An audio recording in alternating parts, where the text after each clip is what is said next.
l'avons pour la gloire de notre Seigneur Jésus-Christ. Amen, amen, amen. Prenez nos places et notre thème de ce matin. Que dois-je faire pour remporter ma couronne? Que dois-je faire pour remporter ma couronne? C'est le thème de ce matin. J'ai 2 points à soulever. Le premier point, c'est être déterminé. Que dois-je faire pour remporter ma couronne? Car nous tous, nous le savons et nous attendons qu'il y a une couronne réservée pour les saints, pour les élus, pour les appelés de Dieu. Alors pour remporter, que dois-je faire? Malgré les obstacles qui enveloppent le monde. Alors que dois-je faire en tant qu'enfant de Dieu pour remporter ma couronne qui m'est réservée par Jésus? Et moi j'ai dit que le premier thème c'est être déterminé pour remporter ta couronne. J'ai écrit ceci. Pour gagner ma couronne, je dois suivre les règles qui m'ont été données de ne pas tomber et d'être écarté à la course. Ça veut dire un athlète dans le stade, c'est celui qui suit les règles qui lui sont données. Nous sommes dans le stade. Un athlète, c'est celui qui ne regarde pas ni à côté, ni dans l'autre côté. Mais il fixe son regard devant. Parce que devant lui, il y a une couronne qui l'attend. Alors, que dois-je faire pour remporter cette couronne? Apôtre Paul, il dit ceci. Ne savez-vous pas que ceux qui courent dans les stades courent tous, mais qu'un seul remporte les fruits? Courez d'une manière à le remporter. Un athlète dans les stades, c'est celui qui court d'une manière, parce qu'ils savent dans son cœur, je dois courir d'une manière digne, pour que je puisse remporter la couronne qui est devant moi. Et nous, comme les enfants de Dieu, que dois-je faire? Un enfant de Dieu, c'est celui qui court dans une bonne manière. C'est celui qui est déterminé dans sa course. Malgré il y en a qui sont là pour pousser les autres, pour faire tomber les autres. Mais lui, il est déterminé. Même s'il tombe, il se lève et il continue sa course. Parce qu'ils savent qu'il y a une couronne qui m'attend devant. Un athlète symbolise un chrétien. Si l'apôtre Paul lui dit qu'un athlète c'est celui qui court avec un but de remporter la couronne. Et nous, comme les enfants de Dieu, que devons-nous faire pour remporter la couronne qui est réservée pour les saints? Alors, un enfant de Dieu qui est dans la course, c'est celui qui court d'une manière digne d'un enfant converti. C'est celui qui court d'une manière digne d'un enfant de Dieu converti, d'un enfant de Dieu irréprochable. Sachant qu'il y a une couronne de vie qui est réservée pour les saints. Donc, pour que je puisse remporter cette couronne, je dois me réserver. Je dois suivre les règles de jeu. Je dois suivre les lois des Écritures. Je ne pourrai jamais me laisser tomber. Je ne pourrai jamais me laisser fatiguer. Parce que la Bible nous dit, celui qui court et se fatigue, celui qui tombe et celui qui est écarté. Il n'a pas le pouvoir de gagner la couronne qui est devant lui. Mais un enfant de Dieu qu'il savent, il y a une couronne de vie qui est réservée pour moi.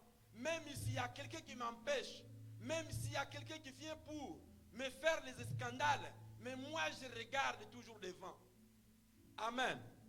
Même ici il y a la couronne, il y a la coronavirus. Moi je n'ai pas peur de la corona, mais je sais une chose, qu'il y a une couronne qui est devant moi.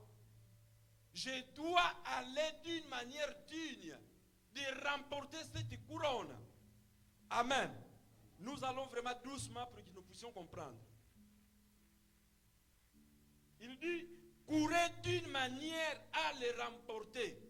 Mais comment courir d'une manière pour remporter cette coupe?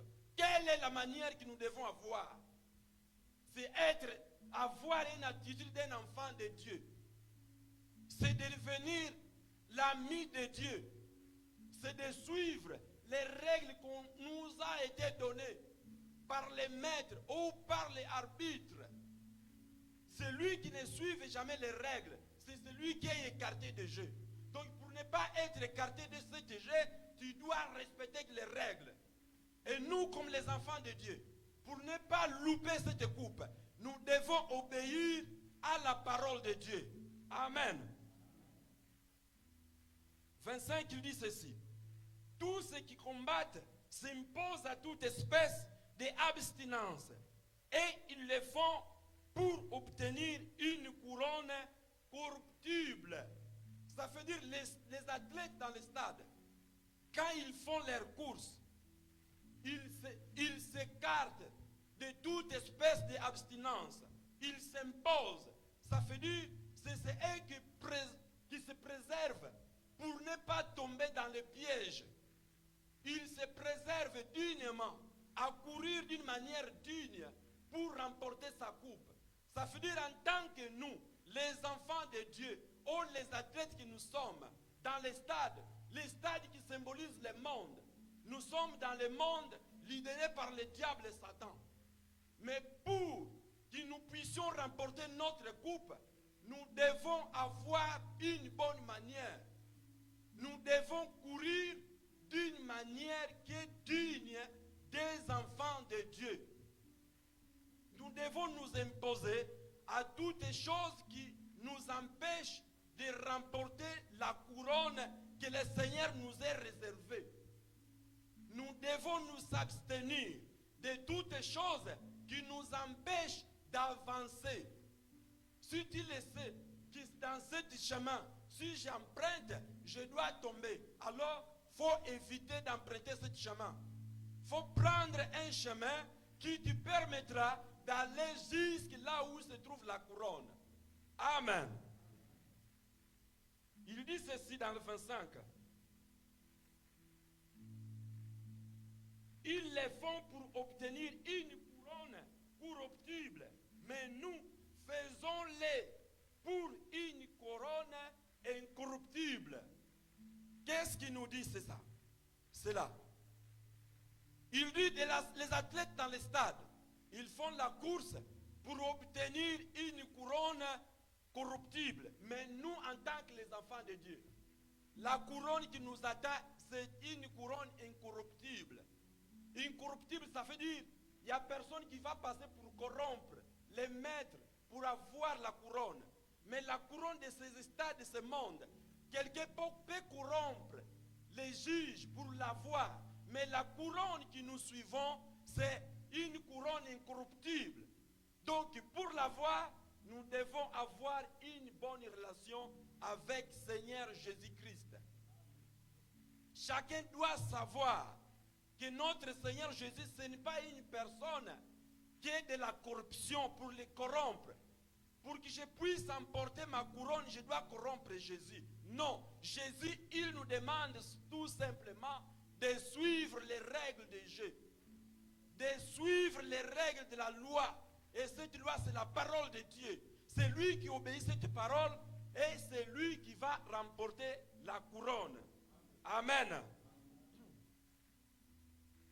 26, il dit ceci. Moi donc, je cours non comme à l'aventure. Je frappe non pas comme battant à l'air.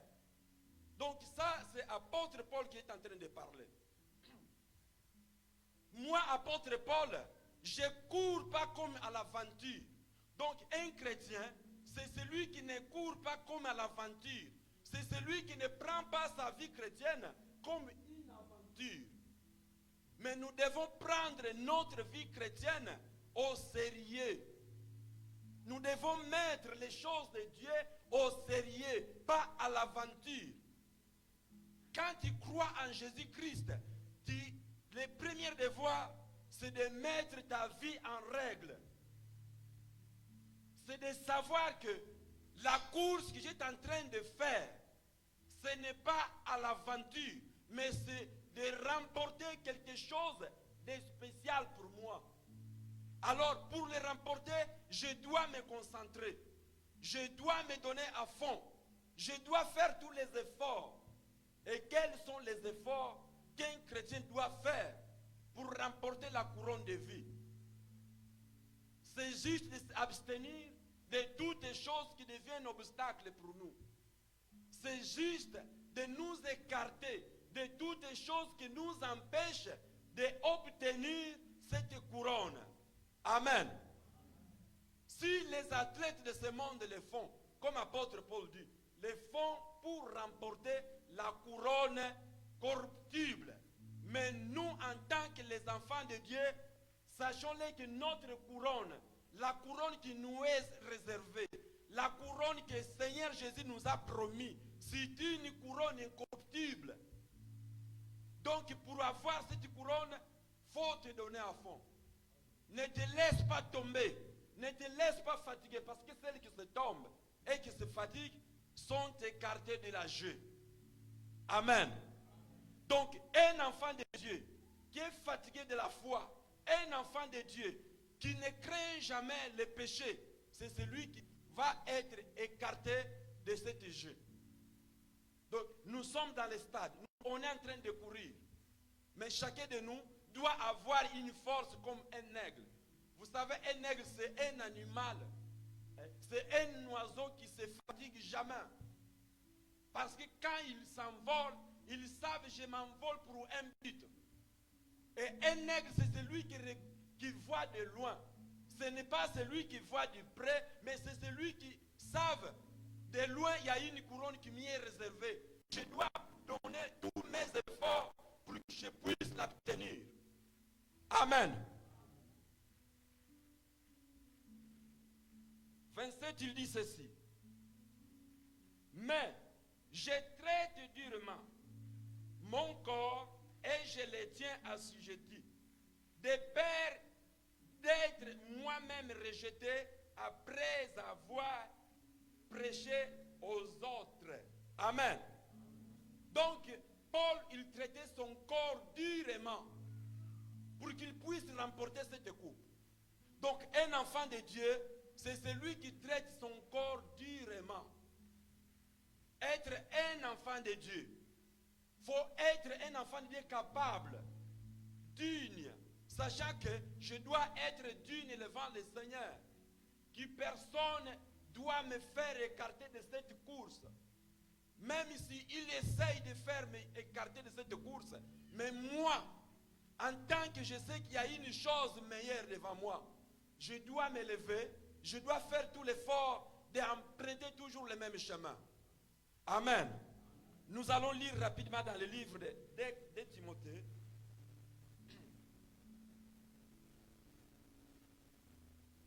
De Timothée, chapitre 2, verset 19, face B.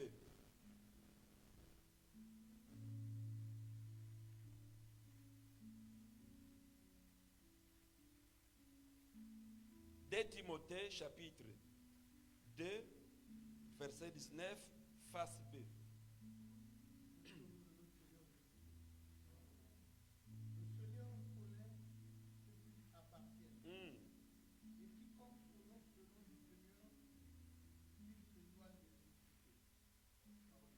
Amen.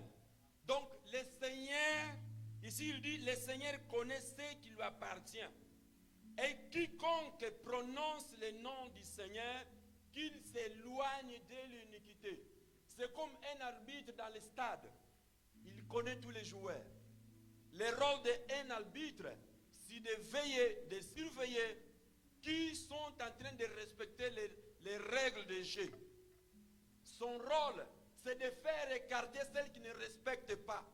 Quand ils ne respectent pas les règles de jeu, lui, son droit de te donner une carte rouge et de te faire sortir dans le stade. Et nous, en tant que les enfants de Dieu, notre Seigneur Jésus-Christ aussi a un rôle important pour nous. Le rôle de notre Seigneur Jésus-Christ, c'est de veiller pour nous. Il veille pour nous.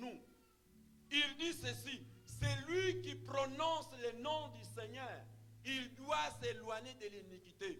Donc le Seigneur, il veille sur nous, il regarde qui est en train de respecter mes lois, qui est en train de marcher dans mes ordonnances. Ça, c'est le rôle de notre Seigneur Jésus-Christ, en tant que le meilleur arbitre. Notre arbitre, lui, il est là en train de nous regarder. Est-ce que José, il respecte mes règles? Est-ce que Claude, il obéit mes ordonnances? Et quand nous n'obéissons pas, il est là pour en train de nous donner des cartes rouges et de nous faire sortir de son stade. Donc, non-respect aux règles de Dieu. Donc, quand tu ne respectes pas la parole de Dieu, quand tu ne respectes pas les ordonnances de l'Éternel, donc tu seras écarté.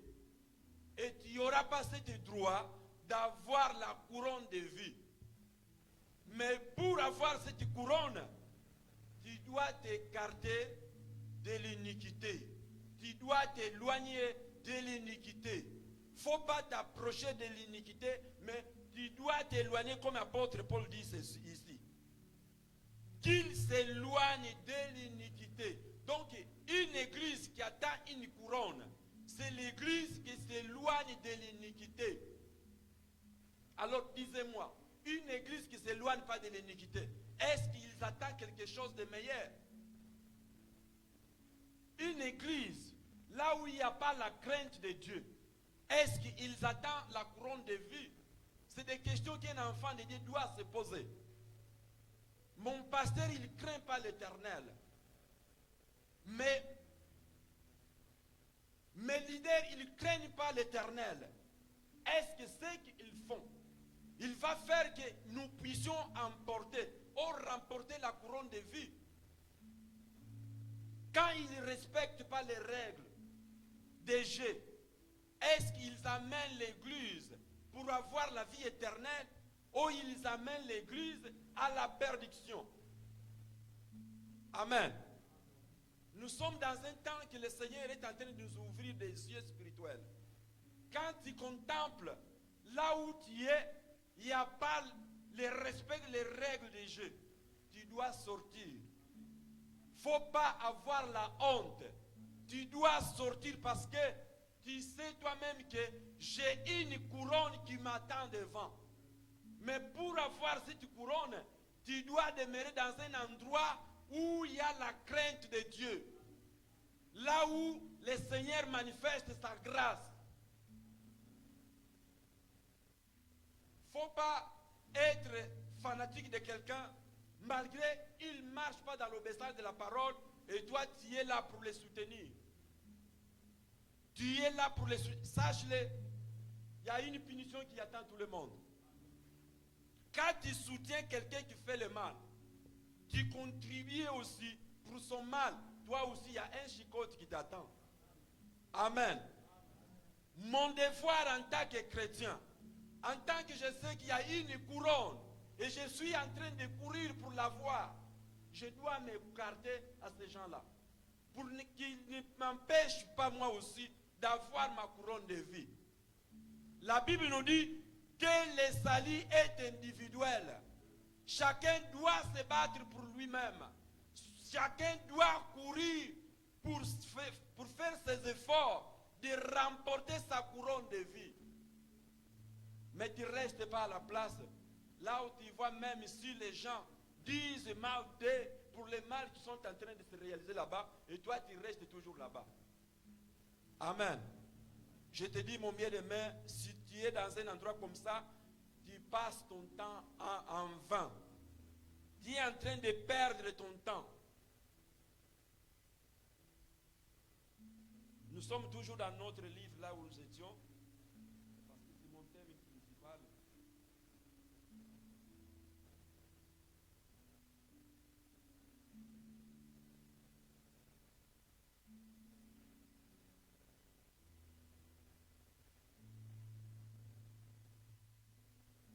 Le 26, il dit, je cours non comme à l'aventure. Donc c'est pour dire que un enfant de Dieu, il doit croire à la parole de Dieu, non à l'aventure. Nous croyons en Jésus-Christ non à l'aventure, mais nous devons croire avec une ferme assurance. Un enfant de Dieu, c'est lui qui a confiance à son maître, à son Dieu. Et quand je crois en Jésus-Christ, je dois marcher avec une ferme assurance, sachant que je remporterai dans les derniers jours la couronne qui est me réservée. Amen. Un enfant de Dieu qui ne croit pas à l'aventure, c'est celui qui a le droit de s'abstenir de toutes les choses qui peuvent l'empêcher à remporter la couronne. Un enfant de Dieu qui croit en Jésus-Christ, c'est celui qui demeure dans l'amour de notre Seigneur Jésus. Demeurer dans l'amour de notre Seigneur Jésus-Christ, c'est de respecter sa parole. C'est de marcher dans la crainte de Dieu. C'est d'obéir tout ce qu'il nous dit de faire. Mais nous ne soyons pas comme des chrétiens qui nous croyons à l'aventure. Nous venons à l'église pour faire les aventures. Nous venons à l'église pour que les gens voient que nous sommes des chrétiens. Mais au fond de toi-même, tu sais que tu es loin de Jésus. Jésus a besoin de ceux qui s'approchent de lui de tout leur cœur. C'est ça que Jésus a besoin. Mais pas à l'aventure. Amen.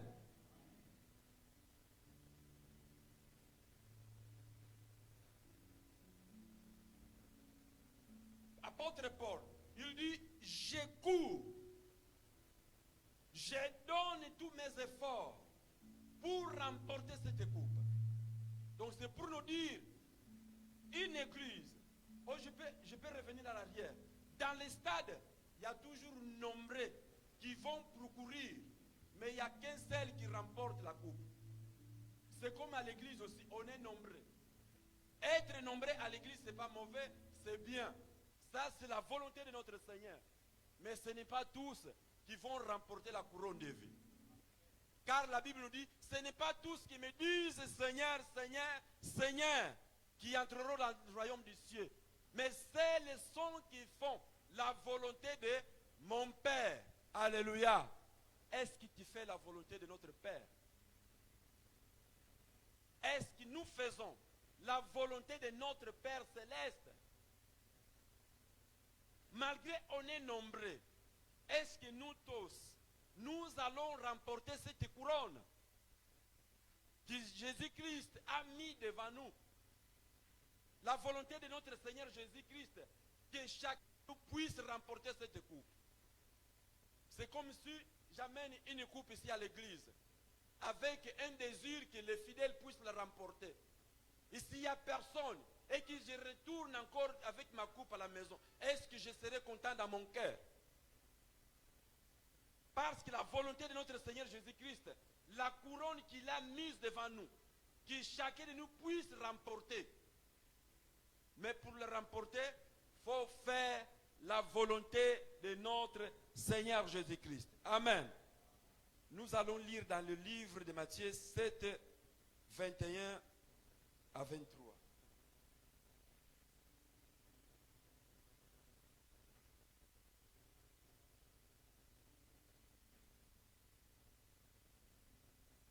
Matthieu 7, 21 à 23.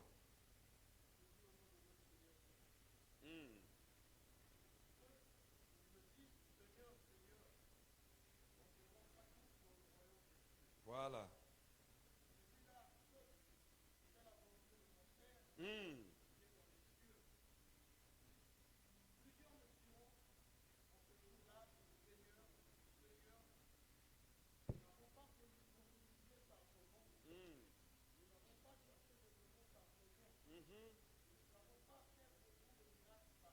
Amen.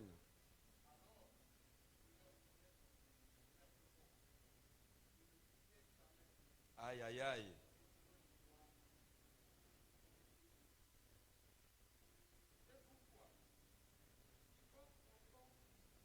On arrête. Amen. Aïe, aïe, aïe.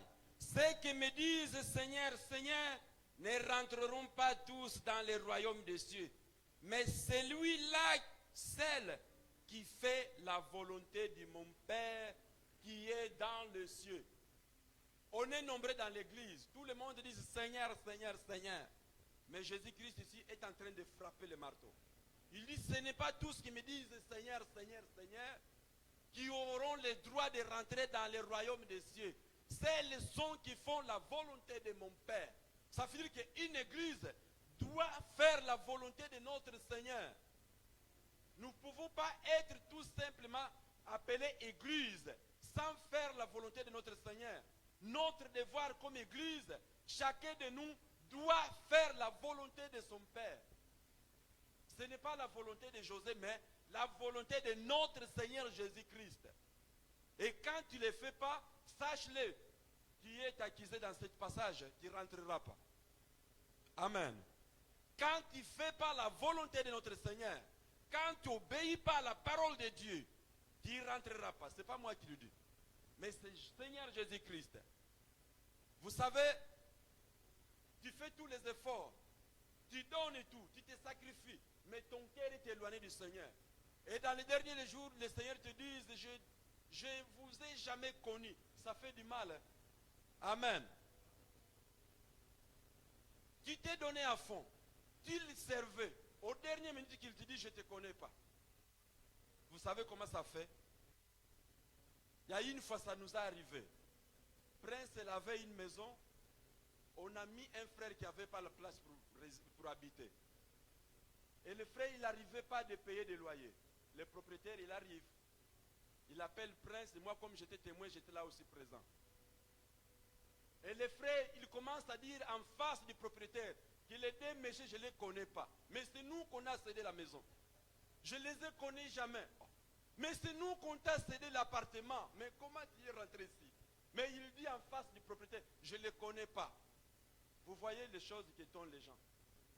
Et ça aussi, dans les derniers jours, Jésus-Christ dit, je ne t'ai jamais connu. Malgré qu'il était tous les jours dans l'église. Il te dit, c'est là, je ne sais pas comment tu vas pleurer. Amen. Les derniers jours, il y aura des graissements de dents. Même si tu graisses les dents toute la journée, tu n'auras jamais la solution. Car le Seigneur te dit, je ne t'ai jamais connu. Amen. J'ai donné les offrandes, je faisais tout. Mais le Seigneur te dit, je n'ai jamais te connu. Mais c'est difficile de se dire.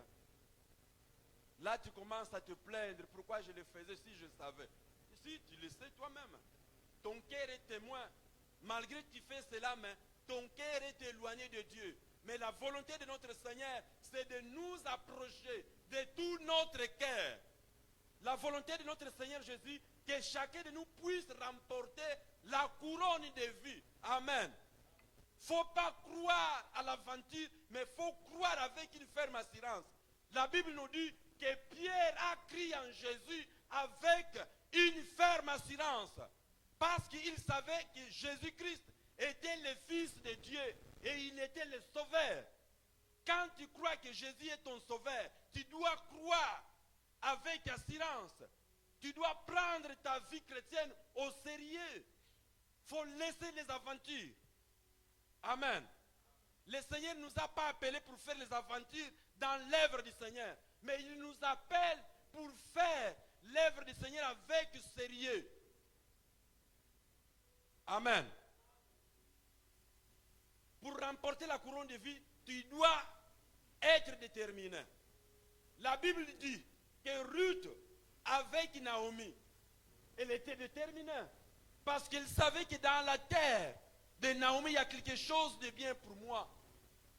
Malgré Naomi, il dit, rentre chez tes parents. Il dit, non, ne me presse pas de te laisser. Ne me presse pas de t'abandonner. Amen. Un enfant de Dieu, c'est lui qui sait qu'il y a une chose de meilleure devant moi. Il n'abandonne jamais la foi. Même s'il y a des obstacles, il est là toujours. Il est là pour affronter. Un enfant de Dieu doit affronter les obstacles. Ruth a dit à Naomi, ne me presse pas de t'abandonner. A dit à ton prochain, ne me presse pas d'abandonner ma foi. J'ai continué de suivre Jésus-Christ jusqu'à la mort. Vous savez, il y a beaucoup qui vont perdre la vie à cause du manque de la détermination. Ils sont affaiblis spirituellement. Quand il entend quelque chose, du coup, il affaiblit sa foi. Il recule. Mais un enfant de Dieu, c'est celui qui est déterminé dans sa décision. Ruth, c'est une femme que nous devons suivre un exemple.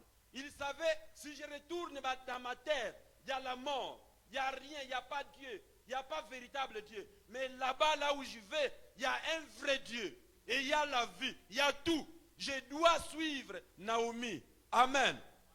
Donc la détermination de Ruth a fait que Ruth puisse avoir une bonne vie. Et notre détermination aussi fera qu'en sorte nous puissions remporter la couronne que le Seigneur réserve pour nous. Amen. Nous allons lire dans le livre des 2 Rois l'histoire des 4 lépreux. 2 Rois 7, verset 3 au 7e.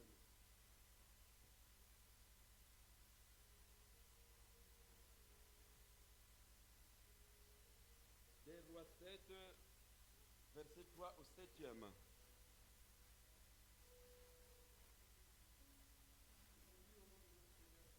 Mm.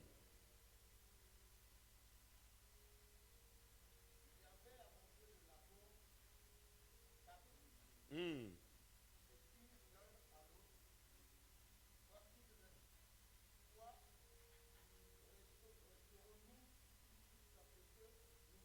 Mm.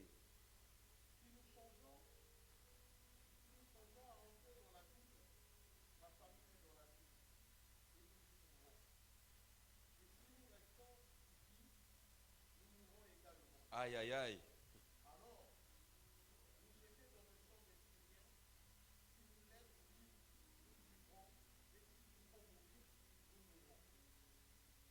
Jusqu'au 7e.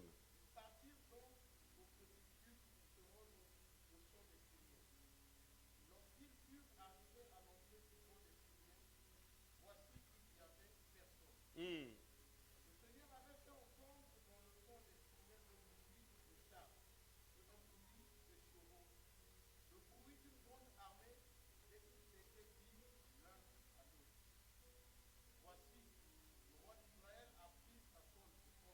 Mm.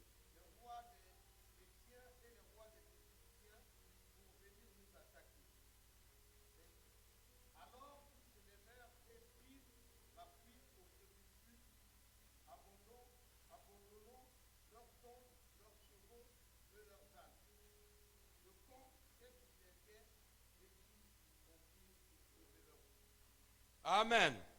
Nous acclamons pour la gloire de notre roi. Et comme nous parlons de la détermination pour remporter notre coupe, j'ai pris ce passage parce qu'il y a une leçon pour nous. Ici, c'est l'histoire des 4 lépreux qui étaient rejetés. Ils étaient rejetés de sa famille, de sa terre, de ses proches. Ils étaient excommuniés de la cité. Alors, la Bible nous dit qu'il y avait la famille dans la ville de Samarie. Et les 4 lépreux aussi, ils étaient dans le même état. Ils n'avaient rien à manger. Et là, chacun d'eux, il commence à prendre la parole en disant, ils disent l'un à l'autre, quoi resterons-nous ici jusqu'à ce que nous mourions? Amen. Si nous songeons à entrer dans la ville, la famine est dans la ville. Et nous y mourrons. Et si nous restons ici, nous mourrons également. Allons nous jeter. Vous voyez, un enfant de Dieu, c'est celui qui a une décision déterminée. Il dit, si nous restons ici, il y a la famine, nous allons mourir. Et si nous rentrons aussi dans la ville, il y a aussi la famine. À quoi ça sert de rester ici et de mourir? Nous allons dans le camp de nos ennemis. Amen. À quoi ça sert un enfant de Dieu de rester païen et de mourir dans les péchés? À quoi ça sert un enfant de Dieu? Être incrédule et de passer ton reste de vie dans la souffrance. Un enfant de Dieu, il doit prendre une décision. De dire maintenant, ça suffit, je dois croire en Jésus. Pour que je puisse avoir la bonne vie. Les quatre lépreux ont eu la décision. Ils ont dit, si nous restons ici, nous mourrons. Alors, allons-nous nous jeter dans les camps de nos ennemis. Si nous laisserons vivre, nous vivrons. Et s'ils nous feront mourir, nous mourrons aussi. Un enfant de Dieu, c'est celui qui est déterminé. Ne te laisse pas emporter par la vie du péché. Seigneur Jésus, il attend ses mains. Viens en moi, mon fils, ma fille, pour que je te donne la vie. À quoi ça sert de rester dans les péchés et de même mourir? En tant que le Seigneur nous réserve une belle chose. Il nous réserve une vie que les gens ne peuvent pas nous donner. Prends une bonne décision, car Jésus a besoin de nous. Abandonne tout. Viens à Jésus. Si tu veux être sauvé, Jésus t'appelle ce matin. Ne regarde pas la situation qui est en train de traverser. Viens à Jésus et tu verras que le Seigneur va faire entendre un bruit dans le camp de tes ennemis. Et tes ennemis diront, celui maintenant est devenu enfant de Dieu. Et pour que tes ennemis puissent faire ce bruit, tu dois d'abord venir en Jésus. Amen. Les quatre lépreux ont pris la meilleure décision. Ils sont partis dans le camp de leurs ennemis et le Seigneur, ils étaient avec eux. Comme le Seigneur a vu, ils avaient la bonne décision. Le Seigneur, il était avec nous. Vous savez, quand il y a une bonne décision avec Jésus, Jésus-Christ ne t'abandonnera jamais. Il sera partout où tu es avec toi. Et le Seigneur était avec les quatre lépreux. Les quatre rejetés de la ville. Mais le Seigneur était avec nous. Amen.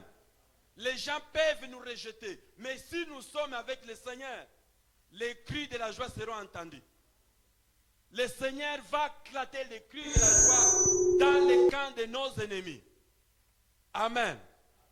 Venons à Jésus, que le Seigneur puisse nous donner le salut. Amen.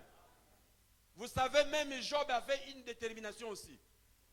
Job, malgré ses plaies, malgré sa souffrance, il a dit, je sais une chose qui est vraie, que personne ne peut me mentir. Il y a un rédempteur qui s'élèvera le dernier. Il était déterminé dans sa foi. Un enfant de Dieu, c'est celui qui est déterminé. Job, malgré il avait la souffrance, des douleurs, il dit, je n'abandonnerai jamais la foi. Je sais que mon rédempteur, même si aujourd'hui il ne se lève pas, demain il ne se lève pas, mais l'autre jour, il se lèvera toujours. Amen. Ah, je dis à quelqu'un que ton rédempteur, il se lèvera. Arrête de pleurer aujourd'hui. Il y a un rédempteur qui est en train de t'entendre. Dans le moment opportun, il se lèvera pour essuyer tes larmes. Amen. L'heure vraiment est avancée. Le deuxième point, c'est avoir la foi. Nous allons continuer ce texte un autre jour. Pour remporter la couronne de vie, il faut marcher dans la foi. Vous savez, Élie, il était tout seul, mais il a fait un défi avec les prophètes de Baal. Parce qu'il avait la foi. Un enfant de Dieu, il doit avoir la foi. Il ne faut pas avoir crainte de ton ennemi. Au moment que tu as une crainte de ton ennemi, tu donnes la victoire à ton ennemi. Mais quand tu te lèves avec foi, avec ta décision, avec la détermination, et le Seigneur sera avec toi. Amen. Ayons la foi en Jésus-Christ et nous remporterons la couronne de vie et que le Seigneur nous bénisse.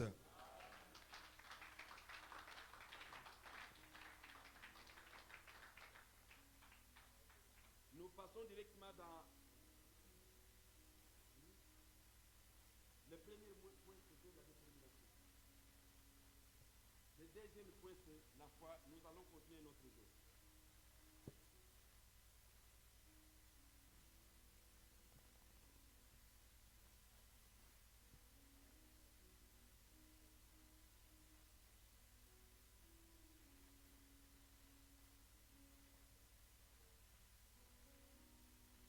J'invite les diacres pour préparer la table.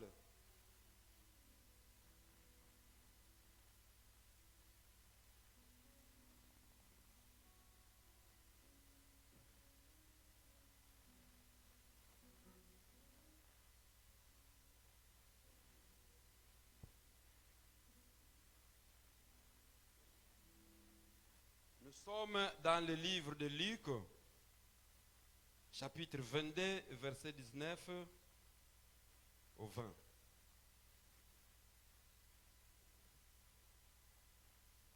Je lis dans le nom de notre Seigneur Jésus-Christ. Ensuite, il prit du pain et après avoir rendu grâce, il le rompit et le